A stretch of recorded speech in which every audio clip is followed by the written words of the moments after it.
Hi there, smart drivers. Talking to you tonight about distracted driving. Those things that take your attention away from the driving task and potentially could lead to a crash. That's what we're talking about tonight. Get all the information about that to make yourself a safer, smarter driver. We're going to define what distracted driving is, some of the techniques and skills that you can put in place to keep yourself safe. Know that we are all distracted when we're driving at one point or another. Okay, there is no such thing as two hands on the wheel, 24/7 attention out the front windshield of what's going on in your driving environment. It just doesn't happen. There are simply too many things going on in our lives. We're busy. We're thinking about other things. We're thinking about what we need to make for dinner. We're thinking about the argument that we had with our loved one this morning when we were going out the door. We're thinking about the dog pooping on the floor. We're thinking about the milk that got spilled this morning. We're looking at the beautiful people walking up and down the sidewalks. We're distracted by billboards, flashing signs. Just about everything along our roadway is going to cause some level of distraction. But as I say here in the slide, focus on what you're doing and learn when there are times that your attention can wane from driving and when you have to focus on driving, because there are different levels of attention that are required when you are driving. So if you're new to Smart Drive Test, my name is Rick August. I was a truck driver in the 1990s hauling freight between Ontario, Canada and the lower 48. That's the 48 states below the 49th parallel, 47th parallel. I keep forgetting which number that is. Anyway, those in the United States who are below Canada. All right, became a licensed commercial driving instructor in 1997. I earned my doctorate in legal history, which is the study of policing, courts, and prisons in 2006 at the University of Melbourne. I lived in Australia for almost 6 years and did that while I was there and very successful. While I was going to university in Australia, I drove buses for Greyhound for 1 year while I was trying to make money to afford to go to university. And then I drove for one of the regional bus lines when I was there. 2015, I started the online Smart Drive Test YouTube channel. It has become wildly more successful than I kind of ever imagined. 300,000 subscribers on the YouTube channel, 50 million views. We've helped thousands and thousands of drivers earn their first license and become safer, smarter drivers. So it's been a really, really successful enterprise, and I'm grateful every day that I get to work on it and help people earn a driver's license. All right, so some smart resources to look at. Corey will put these up in the comments.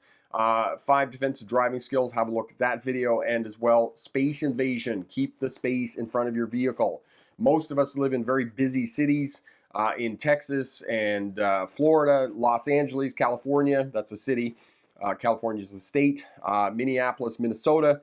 All up and down the eastern seaboard in the U.S., Toronto, Ontario, Canada, Vancouver, British Columbia, BC.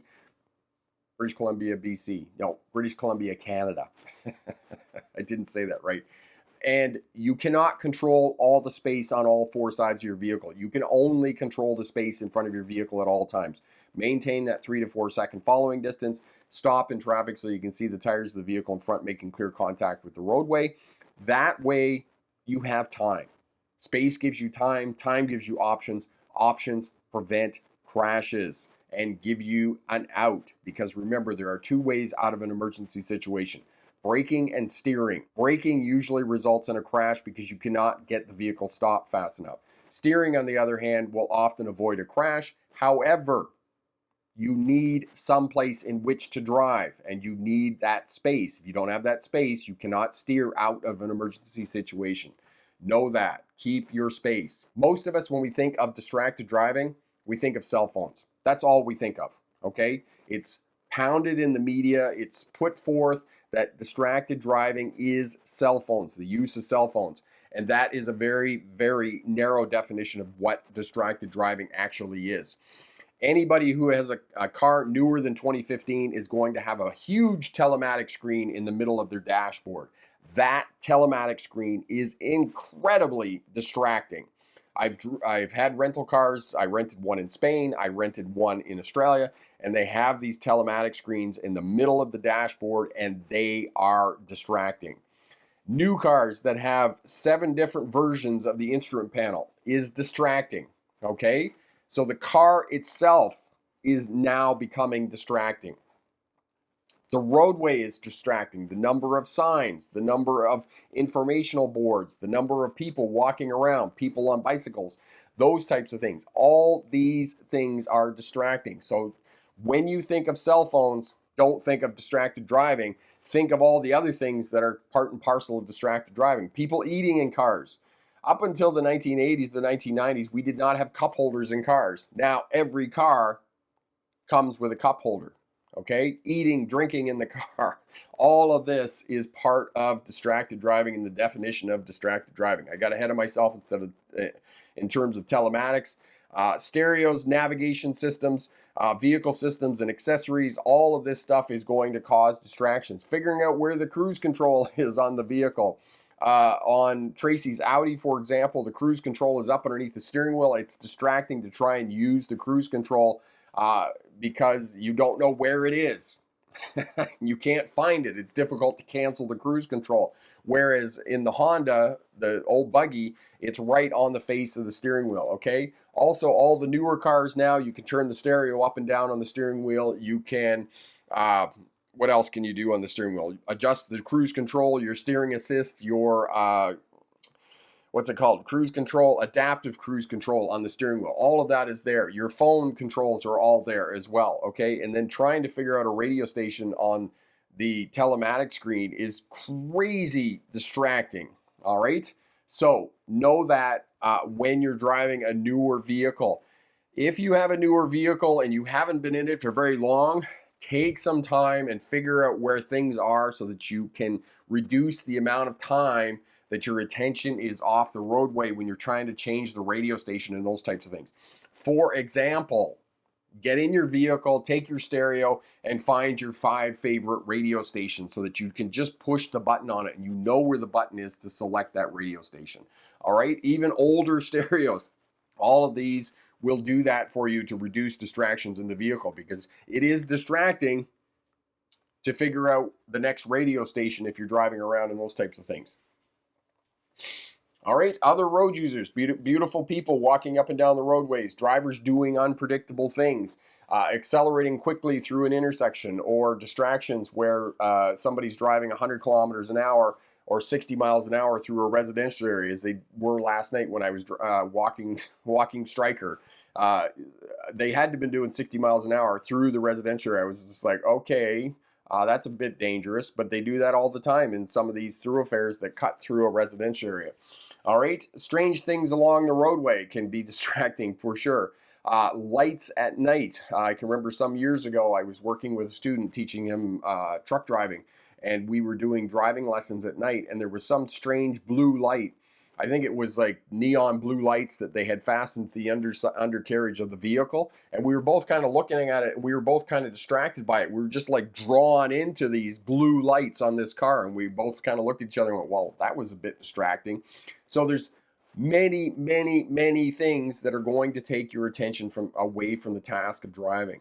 And the different types of distractions, visual distractions, as I was saying, telematics in the car, people along the roadways, signs, people doing things in parking lots, emergency crews, ambulances, police with people pulled over. All of these contribute to the distractions along our roadways. Manual distractions, driving the car, changing the radio station, turning on the windshield wipers, changing the high beams to low beams, applying the parking brake, putting the vehicle into drive. All these different types of things are manual distractions. And then of course there's cognitive distractions, which I talked about at the beginning, where we're thinking about other things that have happened in our daytime or things that we're going to. For example, we're driving to a job interview.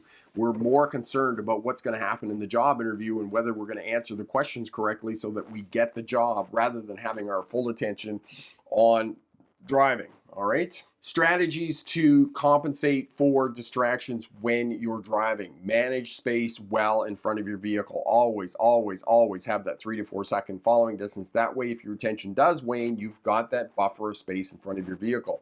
Situational awareness. Where am I on the roadway? Locate intersections. This is the most important thing. More than 40% of crashes happen at intersections. And this crash with the car and the dump truck happened at an intersection along a highway. And The driver said, oh, she was right there, made a left-hand turn in front of me. Reconstruction photos after the fact showed that there was no way that somebody could have come out of that intersection and not been able to be seen at least 70 meters away. 70 meters is a long time in the chronology of a car crash. A lot can happen within a tight space of the time it takes for a car crash to happen, because as we know, they happen in an instant. So situational awareness, where am I on the roadway? Can my attention wane? Yes, if you're on the highway and there's nobody around you, there's a car way back behind you, half a mile behind you, there's another car half a mile in front of you, then yes, you can start to adjust and tune the radio and look for another radio station. If you're in heavy traffic making a left-hand turn at an intersection, no, your attention has to be completely on the task of driving. All right, if you're in congestion, your attention has to be completely on the task of driving. But there are places that your attention can wane, and figure out where those are when you're driving. Look at traffic signs, okay? Traffic signs will give you information about the roadway and let you know whether you have to pay attention, whether the road is going to curve to the left or whether the road is going to curve to the right. If you are approaching an intersection, if you are approaching traffic lights, if you are approaching a high-risk intersection, some of the landmarks and signs along our roadways that indicate high-risk intersections, advance warnings of a stop sign ahead. If there's an advance warning telling you there's a stop sign ahead, it's a high-risk intersection. Okay, so traffic signs, flashing yellow lights at intersections along highways, it's a high-risk intersection. If you have a stop sign accompanied with a flashing red light, high-risk intersection. So traffic signs will give you a great deal of information about the roadway on which you're driving, and will give you the information you need to understand situational awareness. Take note of the traffic signs to be a safer, smarter driver. And perhaps next week, that's what I'll do.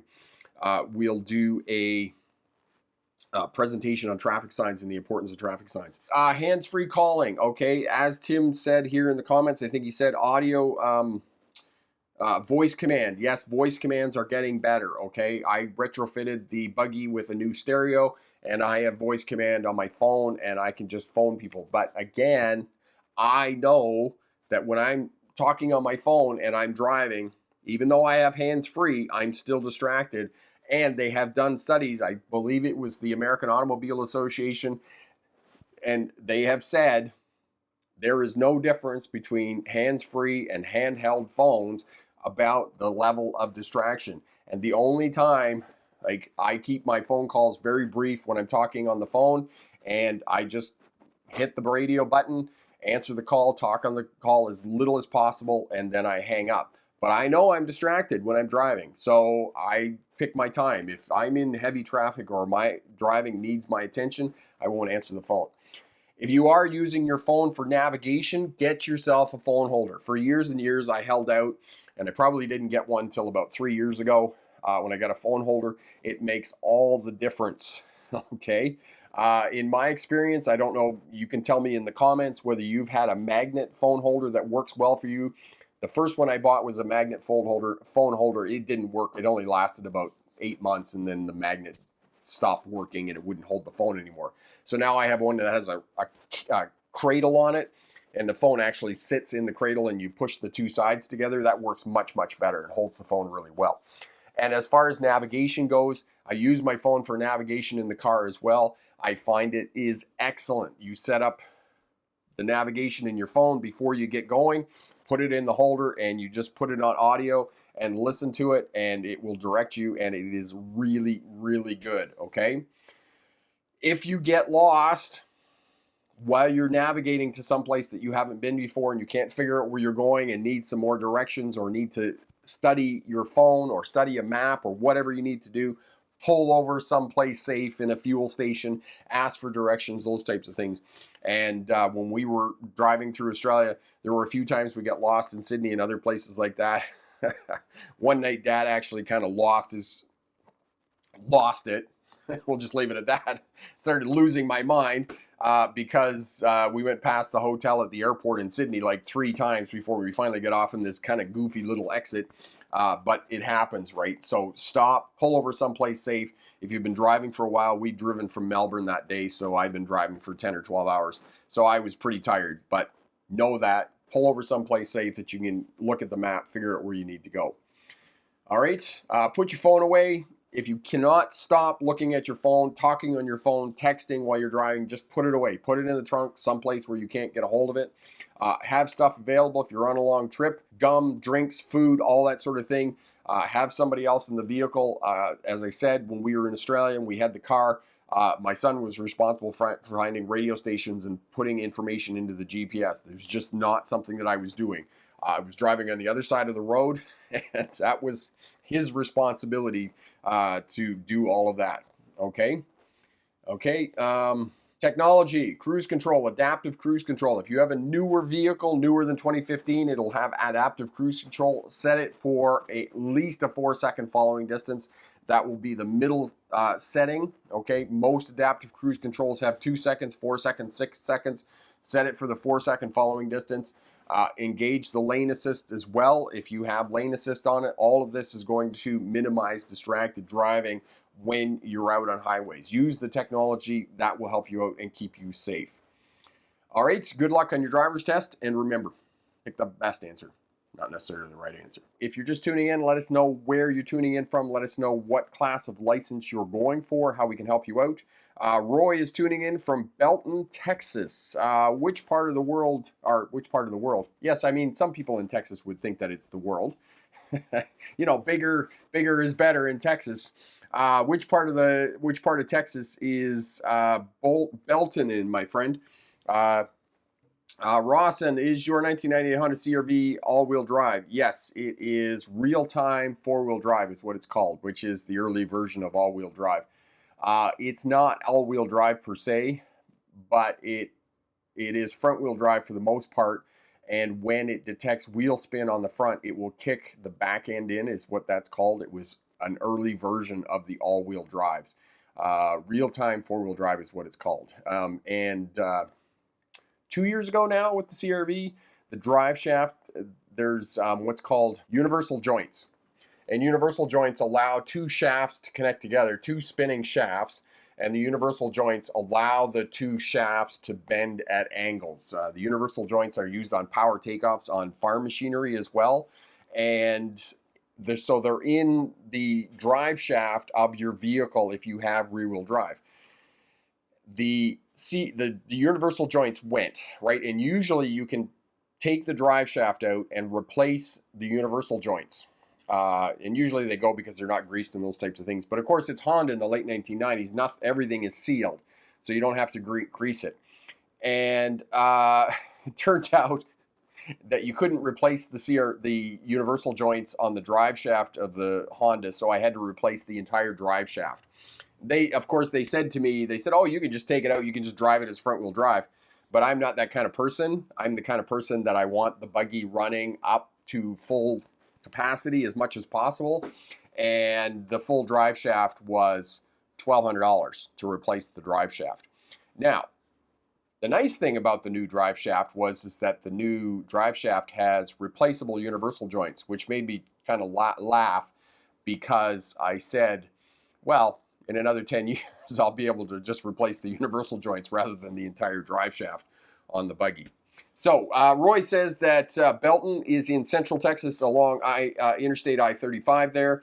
It's about 2 hours south of Dallas. So you're kind of between Dallas and San Antonio, Texas. Is that correct, my friend? If I remember my geography from there. Emily, I saw a guy on the highway here in Toronto texting while driving, and yes, unfortunately, they do that. Z is here. Hi, Rick. New driver here from Langley, BC. Hello. And my friend Tim is tuning in from DriveSmart BC. If you are in the province of British Columbia and want to know anything about traffic safety, road maintenance, court cases, police powers, check out DriveSmart BC. Excellent website there. And a forum that you can participate in with other experts and authorities in the field and get answers to your questions. So DriveSmart BC, check that out. And now that I'm an older person and have my license before I'm 45, is this true? I haven't had them for over 10 years. Not that I'm aware of, Rally Car. Usually it doesn't take 6 months to get your license in the mail. And Rally Car, where are you exactly in the world? Are you in the States or are you here in Canada? Who's here in Monticello, Indiana? I am like in West Lafayette. Okay, so you're in Indiana there. Okay, it just seems odd to me that it's 6 months to get your driver's license. Weird. Okay, and Corey's put up the link there for Drive Smart BC if you want to check out that website and forum, and great blog posts as well over there. Awesome stuff. Okay, and yeah, we here at Smart Drive Test, the other work that we do, we've probably talked about this on the live stream if you've been here and been following along, is rickaugustphd.com is the other website that I have. It is my professional website for crash analysis. I do crash analysis as part of my professional work. I work with personal injury lawyers, and so that website has been relaunched, completely revamped. I'm very happy with it. It looks very professional, and it will help people with settlements in lawsuits as a result of injury due to car crashes, because you would be amazed at how many car crashes there are. And of course, one that I'm working on right now, I probably told you about this. Young woman, 22 years old, driving a Toyota Echo, pulled out in front of a loaded dump truck, which is very unfortunate. You know, and it's been 10 years since the crash happened. It happened in 2014. So if you were looking for settlement, if you are one of those professional car crash people who think that you are going to get settlement and sue somebody, the wheels of justice turn slowly.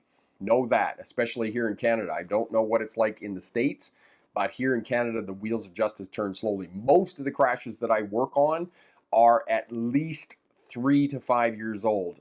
This is probably the oldest one I worked on, the oldest case, but they take a long time to grind their way through the court. Okay, so know that. Hello from Rhode Island, Get Got. How are you, my friend? Mallory, what is a universal joint? Mallory, it's the drive shaft. When the drive shaft attaches to the rear axle, it has to move on an angle because of the suspension. It goes up and down and everything moves in there. So the drive shaft has to be able to twist on angles, and the universal joint allows it to do that. It's part of the mechanical system of the drive shaft, and it's a very important component to keep everything working under there. So that's what a universal joint is. And they last about 10 years, and then they have to be replaced, especially if they don't have grease fittings on them and they're not greased on a regular basis. And I can remember when I was a kid, they had to be greased every month when you changed the oil because they had grease fittings on them. And we had a specific grease gun that was just for universal joints. The whole mechanism, you would push the whole mechanism as opposed to have a handle on it and pump it as the new grease guns are. It was an interesting mechanism, and it was just for universal joints. And I can remember doing that when I was a kid. Ryan, other drivers, pedestrians sometimes engage in my anger. Yes. I mean, when I went in and passed my written test, they even asked me that day, we have an opening. Would you like to take your driving test now? I don't have my car, so I don't know. I just need to go in and talk to the branch manager, I think. Yeah, that's a possibility. You can always go in and ask questions for sure, and they'll help you out. Tim says, here in BC, that changes in ICBC coverage. There is no opportunity to sue for most situations. Yeah, that most of the cases that I work on, Tim, are not passenger vehicle. They're usually transit authorities, and I did work on one 2 or 3 years ago that it was the transit authority in Vancouver, and the transit driver had run into a cyclist, and that's where they were suing the transit authority. And that's pretty common. A lot of the cases that I get are the TTC, the Toronto Transit Commission. So yeah, generally it's not vehicle to vehicle. And suing is not a Canadian thing. It tends to be more an American thing, but it does happen. Okay, Get Got. I'm good, Rick. Thanks for asking. I just got home from work and couldn't wait to get out of the rush hour traffic. Yeah, that can be a bit daunting for sure. Tim says, can GLP drivers use GPS? As far as I know, there is no restriction to using cell phones, okay? So, learner drivers can't use cell phones, okay, regardless of whether it's GPS or not. Now, I might be wrong on that because if there is telematics in the car and it's part of the GPS is wired into the car as opposed to using their phone, I don't see how they couldn't be able to use that. So that's a possibility. They can use it as long as they're not touching it or doing anything with it while they're driving, as long as they're just listening to the audio or glancing over and seeing where they are on the map. I'm not aware of anything in any GLP program that would prohibit new drivers or provisional drivers from using GPS when they're driving. Evan, the article, realistically, how fast can one learn how to drive? And the answers questions imply you don't necessarily need to take driver's ed to get a license. Evan, no, you don't need to take driver's ed to get a license, but you do need a certain amount of information about what you need to do on a driver's test to be successful. Because there are a lot of habits and skills that veteran drivers who've had a license for a while, that, you know, they participate in social driving. They speed, they follow too close, they don't stop at the correct position at stop sign intersections. Those are just some of the few habits and skills and techniques that you need to demonstrate on a driver's test. So no, you don't need driver's education, but it's going to help. And one of the, you know, luck favors the prepared. So if you want to pass your driver's test, you have to have those skills and abilities in place. And the fastest way to learn those skills and abilities is through driver's education with a driving instructor. Corey says GLP drivers are not permitted to use any electronic device. The use of any prescribed electronic device within the meaning of legislation, including use of hands-free communication device or other electronic devices, will result in a $400 fine with 4 penalty points. And 4 penalty points for GLP drivers, especially those in the probationary stage, is I think that they only have 6 penalty points. So 4 points is pretty close to losing your license, and that's for the province of British Columbia. So you're not allowed to use any electronic devices. Now, Corey, is that for probationary license, or is that for the N license, for the novice phase of the license, or is that for learner's license? I'd be interested to know because GLP consists of 2 phases, right? It's the learner phase and the provisional phase, the novice part of that. So it would be interesting to know that. NYC, we almost hit a car door today because the person opened the door without checking for traffic, and we had to quickly swerve to our left. And we're happy to hear you did not hit the door, but unfortunately, yes. And this is the other reason you want to be in the no door zone, okay? And I've been doored on my bicycle. I got doored when I was doing a bicycle tour in Tasmania. And after that, I was very cognizant, very aware when I was riding my bicycle that I was beyond door range. So I was always minimum. When I ride my bicycle now, I am minimum 1 meter away from the car in case they flip that door open and I get doored, because I went over the handlebars, over the door, and, you know, front roll on the pavement, and kind of lied there for a moment going, oh, that really hurt. Because you don't realize that you're kind of, it's 4 or 5 feet. It's 1.5 meters coming off the top of the handlebars to the pavement when you do that. So it does hurt. Evan, what I had in mind is driving exclusively on private property and parking lot so I could take a test without a permit after my parents refused to let me take driver's ed. Something else. On the other hand, if you drive too slow, okay. Excellent. Might be better. Tacoma, turn on defrost. Yes. That would be awesome if that worked. But the unfortunate part about voice control, and I don't know if other people have better experience with, what's her name? So it's Siri, and what's the other one? What's the other name? The Android, the voice that they use. Trying to think of her name. Anyway, I haven't had a great deal of luck with voice control on my phone. It works pretty well to ask, say, call Ray or whatnot. But most of the time I just get, there's no contact for that. And it's like the contact is clearly there in my phone. Really, the only luck that I have had with voice control is to set a timer on my phone when I'm cooking or something else. That's the only luck I've had. Alexa, there we go. Alexa or Siri. So have people had good luck with Alexa? Is Alexa better at voice command? And then, of course, there's Google. So let me know whether you've had good experience or bad experience with voice command. I just don't think it's there yet. I think it's about 20 years away from actually being useful as of yet. I mean, unless they have some revolutionary technological discovery. I just haven't had a great deal of it. There is this, please note, differences carrying penalty points can lead to a driving prohibition under the authority and discretion of the superintendent of motor vehicles if the driver is in the novice stage. Okay, the 24-month novice period starts again from the beginning. Once the prohibition is complete, the driver's license is returned to the drivers. Yes. So, all of that. So you can't use any electronic device will result in a $400 fine. That's harsh. That's harsh. But I don't know how you would do it otherwise. If you're in the probationary phase of your license and you need to get somewhere and you don't know how to get there, I mean, we don't have access to maps anymore. They're just not around as much as they used to. I mean, these are all my maps right here behind me as my backdrop. They just never got used anymore because now we have access to Google Maps and we have access to phones and those types of things. And, if you write the directions down on your book and you're following the directions with the book, isn't that more distracting than having the audio of the navigation system telling you to turn right, turn left in 300 meters and those types of things?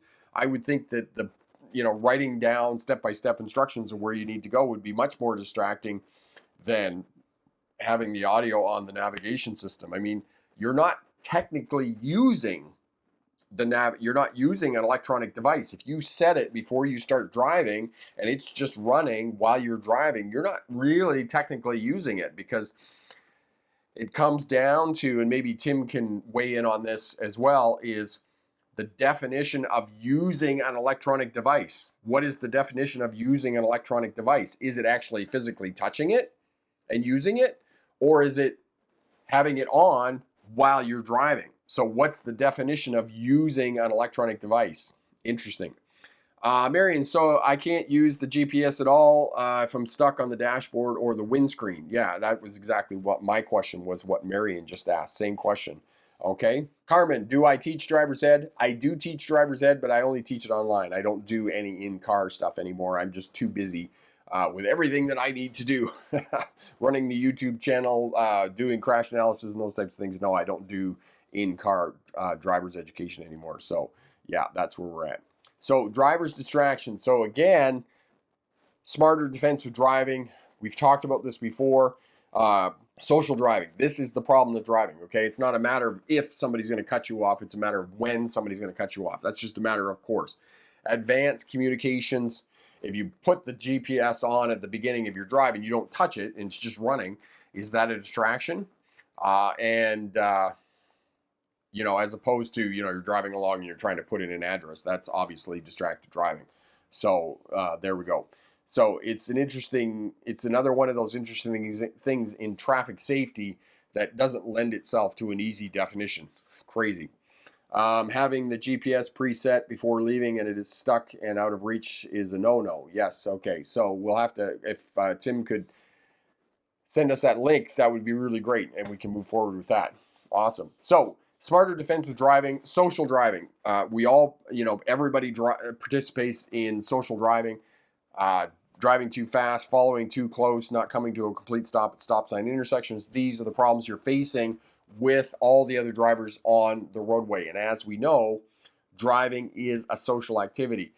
The skills and abilities that you can put in place when you're driving are space management, speed management, observation, and communication. These are your tools to become a safer, smarter driver. So you want to keep that 3 to 4 second following distance in front of your vehicle at all times, because you can control that space in front of your vehicle. And when I tell people this, they're like, oh, if I do that, somebody's going to cut in front of me. Yeah, they're going to cut in front of you every now and again.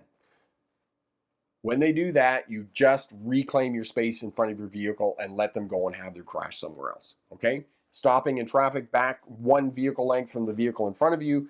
That way you can, and your landmark for that is to be able to see the tires of the vehicle making clear contact with the pavement. Now, again, people always say to me, oh, people are going to cut in there and those types of things. People aren't going to cut in there because they can't get in there. It's only one vehicle length. They can't fit in there. You need at least 1.5 vehicle lengths to squeeze another vehicle in there. So they're not going to do that. Argument against this, keeping space in front of your vehicle, people saying, oh, you're contributing to congestion, which is completely the opposite of what actually you are doing. You're actually reducing congestion by keeping space between your vehicles.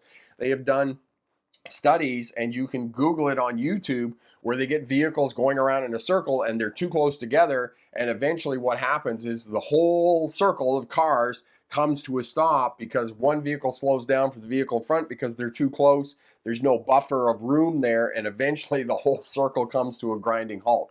They have shown that congestion actually increases because vehicles are driving too close together. So if you can increase the space in front of your vehicle between you and other traffic, and you can stop back one vehicle length from the vehicle in front of you, you're actually going to reduce congestion. And you're going to have a much safer defensive posturing. All right? So know that. The other piece about staying back one vehicle length, it's defensive posturing. If you change your mind, you can just drive out and around without backing up. You can guard against being rear-ended because you're sitting there, you're one vehicle length back, you're checking the center mirror if there isn't any traffic behind you, and you're watching the vehicles come up behind you. Okay, and if you see the vehicle coming up and they're not slowing down, you can start tapping your brake pedal and flashing the brake lights on the back of your car and start creeping up a little bit. Okay, and oftentimes that one vehicle length is enough to prevent that vehicle behind you rear-ending you. And in the utopia world in which I live, if everybody stayed back one vehicle length, all the traffic at the intersection would be able to move off as a single unit, as opposed to the first car going, the next car going, the next car going, and the next car going, okay? It slows everything down when vehicles are too close together. All right? Space management. Space buys you time. Time buys you options. Options prevent crashes. So, manage space in front of your vehicle. Speed differentials, okay? Know the difference, the approximate relative speed differences between different road user groups on the roadway. For example, the difference between you driving 30 miles an hour, 50 kilometers an hour, and a bicycle, which is doing approximately 15, 16 miles an hour, which is 25 kilometers an hour. Okay, there's a speed differential there. You're going to gain on the bicycle much quicker. So know that. Pedestrians, how fast are you relatively going to gain on a pedestrian? If you can understand these speed differentials, it's going to keep you safer. And you can use speed to control space around your vehicle and manage that space and maintain that space to keep yourself safe. All right? Observation, especially at intersections. Locate and identify intersections because more than 40% of crashes happen at intersections. So where do we find intersections? In town, there are a lot more intersections than there are out on highways because you have intersections into businesses and services and residential areas and those types of things. But looking ahead, identifying those intersections, mapping and tracking other road users that are potentially going to cross your path of travel. And if a hazard presents itself, you're covering the brake. You have your foot over the brake pedal. You're not touching the brake pedal. You're not slowing down, but you're covering the brake to reduce your reaction time in the event of a hazard, okay? It's also about attitude. The right-of-way myth. I have the right-of-way. I get to go. That person is trying to make a left-hand turn in front of me. No. The right-of-way is always given. It's never taken, because if it's taken, it's like there's a high likelihood that it will result in a crash. So observation, forward scanning pattern. Keep your head moving, okay? Your eyes are not enough. There's a biological limitation to how far your eyes can move in your head, right? You got to move your head to scan properly, to shoulder check, okay? So forward scanning pattern, far down the road. Center mirror, far down the road. Instrument panel, far down the road. Side mirror on the left, far down the road, right mirror, and then keep that rotating as you're driving. 360-degree awareness of what's going on around your vehicle, changing lanes, changing directions, signal, shoulder check every time you change directions of your vehicle, in parking lots and on private property, and those types of things. All of that will keep you safe. because we want to put in place habits that are going to keep us safe on the roadway. Question I put up on the community tab last night about what is the sequence for applying the parking brake on an automatic transmission. Hold the foot brake, put the parking brake on, put the transmission into park, release the foot brake. Why do we do it like that? Because we're creating the habit so that we apply the parking brake every time we park the vehicle, so that we don't forget. It just becomes habit. We don't have to think about it anymore. Because I can tell you right now, 90% in my experience of teaching truck drivers how to drive, because uphill, downhill impacts the shifting on a big truck and on a manual transmission. On the buggy, when I'm going up a hill, I got to bring the revs up higher to shift to the next gear so that it doesn't stall the engine. Same thing with a big truck. It's even more important in a big truck because a big truck weighs 80,000 to 100,000 pounds. These truck drivers need to know whether the truck is going uphill or going downhill. It's really hard to get them to understand uphill, downhill. It's not something that they're thinking about. So most of the drivers out there who really have minimum standard of driver education are thinking that they know when their vehicle is on an incline or not on an incline. Why would you do that? Oh, it's on a flat surface. It's okay. I don't have to apply the parking brake. They don't know whether it's on an incline or not. So that way, just put the parking brake on every time you park the vehicle. That way you don't have to think about whether it's on an incline or not. If it is on an incline, it doesn't matter because you applied the parking brake and you have that habit in place.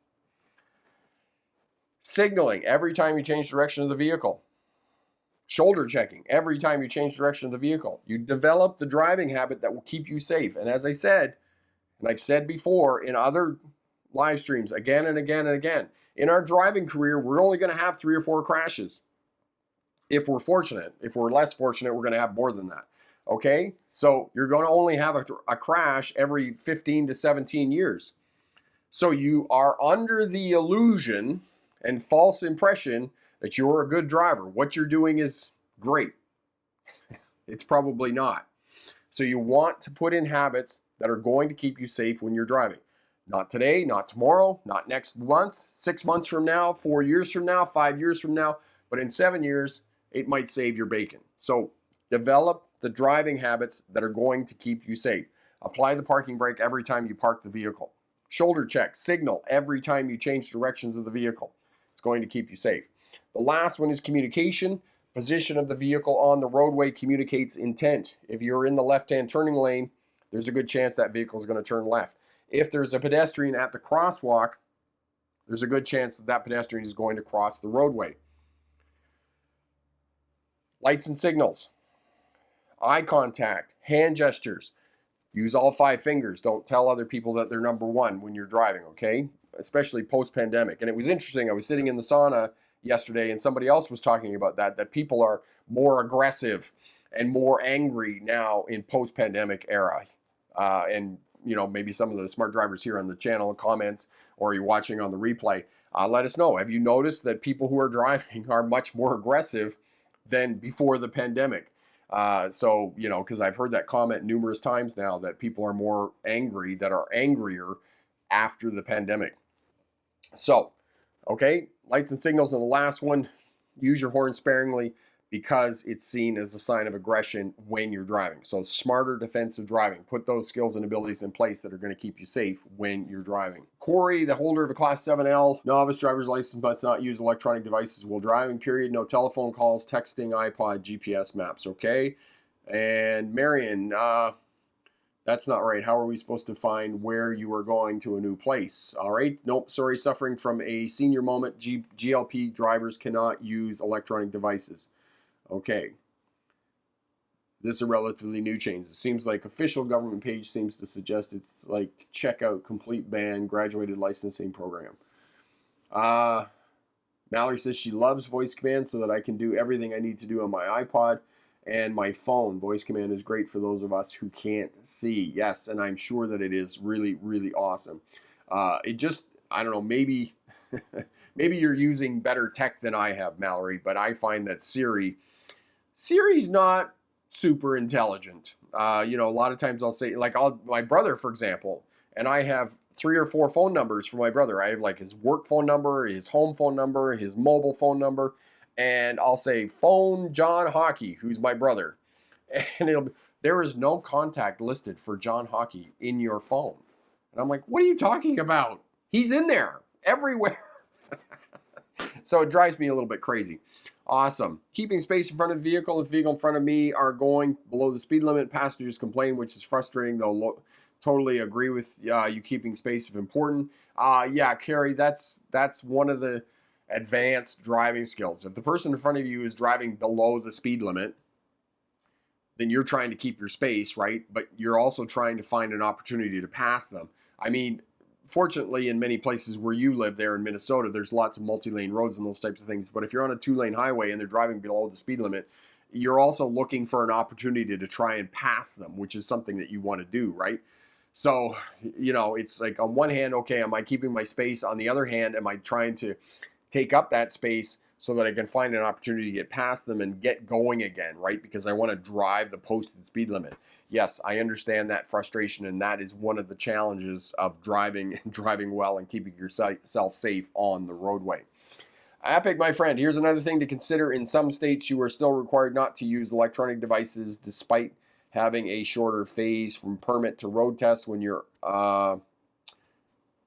and up. Okay, yes, and we've been talking about that, Epic, about the use of electronic devices when you're in the GLP program, whether you can or not. And of course, you're going to have to check the GLP requirements for your state. What is the criteria? Can you use electronic devices? And also, I'm interested to read the article that Tim has about, you know, what is defined as using an electronic device when you're driving. And I can kind of understand it when you're talking on a cell phone. That's using using an electronic device when you're driving. But navigation, this comes down to a question of, if I set my navigation before I start driving and the navigation is just running, is that using an electronic device? I would argue that it's not. You're just listening to what it is because it's helping you to navigate. So I don't know. It's an interesting question, and it's like so many things in law that are not exactly clear. For example, I was looking at information on pre-trip inspections for commercial vehicles, and defects for commercial vehicles are divided into major and minor defects. And one of the minor defects was an air compressor on an air brake equipped vehicle not building up in the time allotted for the test. So, try not to get too technical here, but in an air brake test, a compressor has to build 50 to 90 pounds within 3 minutes, which is a long time. That's a long time. Most trucks that I've been on, they do it in about a minute and a half. So they do it in half the time. But if you have a truck that's like taking 5 minutes, there's something definitely wrong with that truck, and that is not a minor error. If you can't build up enough air pressure to apply your brakes, that's a dangerous vehicle. That is not a minor defect. So there are lots of things in law that do not do not make sense. And as I say, traffic laws no more prevent crashes than criminal law prevents crime. It's not a panacea to all the problems we have on our roadways, for sure. Marion, yes, but the Garmin is my map finding new places that I haven't been to. Yes, it's a conundrum for sure, Marion, and we're gonna have to do some more work on that. Zerbo, I liked your video in New York.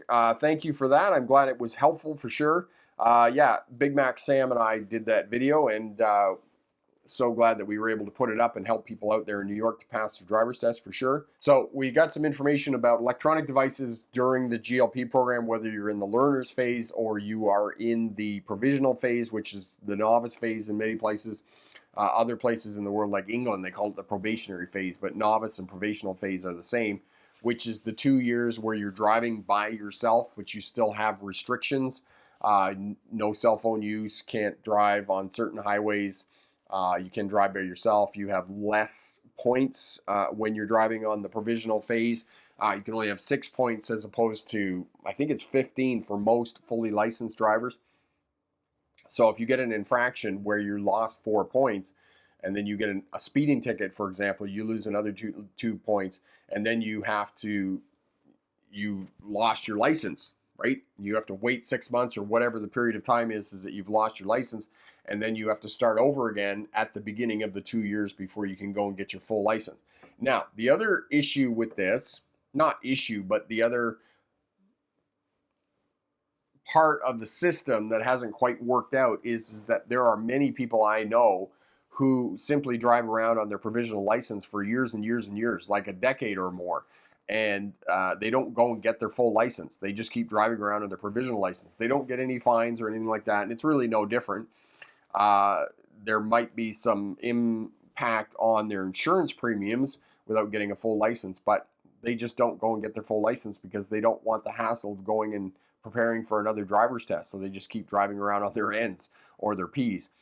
All right, Corey, putting this together. So BC drivers cannot use GPS for 24 months after the road test. That seems very, very strange. If you have your L or N, you are not allowed to use any personal electronic devices, even with hands-free system. Yes, that part I did know. I did not know about the navigation system, which seems weird to me and not very well thought through, because as I said, you're going to use a map and you're going to write down all the instructions about where you need to go. It's much more complicated to try and use a piece of paper because you're talking about somebody who is old school here. And when I did drive in the 1990s, drove truck, that's how we got around, was maps. And I used to spend considerable time writing out the instructions step by step where I had to go. And then, you're driving and you're looking at the instructions, or you're looking at the map while you're driving to figure out where you're going. And I went back driving truck for a short period of time in 2016 and used the GPS on my phone. And let me tell you, oh my God, GPS is the greatest technological wonder ever, ever. I went to Prince George and I had 5 drops in Prince George, 5 different places that I had to deliver to in Prince George. And I had the navigation on my phone. It was amazing. It was so easy. I thought, oh my God, truck drivers now have no idea how hard it was pre-GPS to try and find places and get to places. It was so hard. It was such a skill set to be able to navigate using a map and directions from other people who would give you directions on where they were. And I just thought, oh my God, GPS, this is the greatest invention ever. Like ever, even better than sliced bread. It was so easy. The only thing about GPS that's annoying is that, whatever voice you choose, turn right in 500 meters, turn right in 400 meters, turn right in 300 meters, and they just do the countdown. And turn right now, turn right. And it's even more annoying in a big truck because you have to square the corner off. So you're driving almost straight 2/3 of the way through the intersection. So the GPS thinks that you're not turning because you're trying to compensate for the off tracking of the trailer. So you're like, turn right now, turn right now. And you're still trying to get the truck straightened out so you can square the corner off when you're coming. And the GPS is like beacon off, turn right now, turn right now. And you're just like, oh, shut up. So that's the only thing about GPS that is annoying. But other than that, I mean, getting around in a commercial vehicle, oh, it's like manna from heaven. It's the best. So very, very easy. Yes, Marion, recalculating route when you get lost or you decide not to go. And, on that note of what Marion says about the GPS recalculating, it was the same thing. I don't know what was going on with the GPS in the car, what setting we had when we were in Australia, but we're coming back from Melbourne and there's the toll road, which is straight through Sydney, right to the airport. And I'm just on the toll road because I knew it went to the airport. And the GPS kept rerouting us, trying to get us off the toll road. And I don't know whether somebody had the setting for no toll roads clicked on it. That's probably what it was, because it kept trying to take me off. And we got into Sydney and it's like, it's 90 minutes to the airport. And I'm like, it's not 90 minutes to the airport. It's straight up the toll road. And, Australians got it right. I mean, the toll road through Sydney is like $10. And I was like, who wouldn't pay $10 to drive on the toll road? Whereas the 407 I think it's the 407, the one that runs north of the 401 in Toronto. We went through that last summer. It was $90 one way down to the east because we were going to Montreal, and we went to Montreal, visited our friends, and then we come back and we went back the other way on the 407.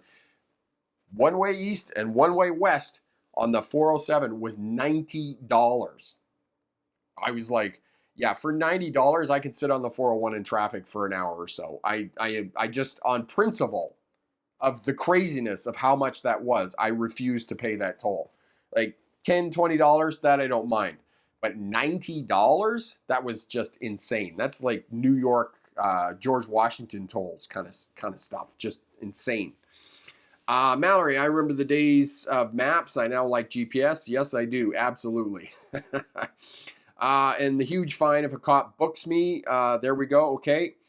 I learned to drive from GTA 4, Greater Toronto Area. Yes, awesome. Yeah, this seems to be the case from a Reddit post, except for when she told me having my Garmin GPS on, even if I set the location beforehand, can land me with 4 points on my license. Okay, so somebody on Reddit is saying that you can't use your navigation and your GPS. That we need to lobby the government to have that change, because that's goofy. Okay, that's goofy. Epic, New Jersey probationary licenses above 21. There's no passenger and decal requirement, but still required to stick to CLP electronic devices restriction. Seems to be bypassed by converting license. Yes, there you go. So some interesting, very interesting conversation about driving with GPS, using electronic devices when you're on your probationary licenses and those types of things. So great discussion about distracted driving tonight. Thank you so much for your participation. If you had a license test in the last couple of weeks and passed, congratulations. That is truly, truly awesome. Make sure you drop back and leave us a comment. Let us know where you did your first solo trip on, what you did to celebrate, because you only get your first license one time, okay? So let us know. And if you got a test coming up in the next week or so, good luck on that. And remember, pick the best answer, not necessarily the right answer. Have a great night. Bye now.